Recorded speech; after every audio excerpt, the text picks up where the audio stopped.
So now you'll see I brought in an incline bench now. So we're going to do lat pull downs with a supported incline bench for the chest. This is one of my top 2 favorite back exercises.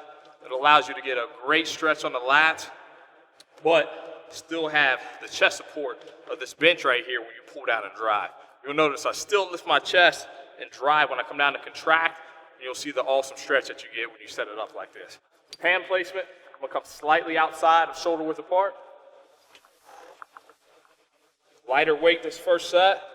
You'll see the setup here. Chest is supported down, big stretch, and I'm driving here and squeezing. Chest is up.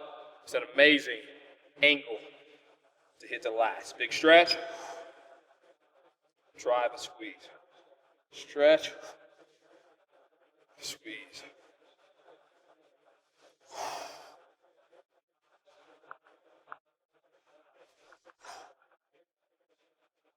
Big contractions.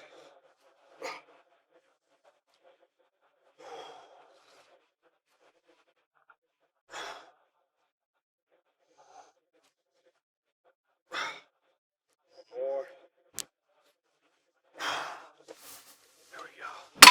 All right, first warm-up set down. Now it's time to get into the working sets and get for real.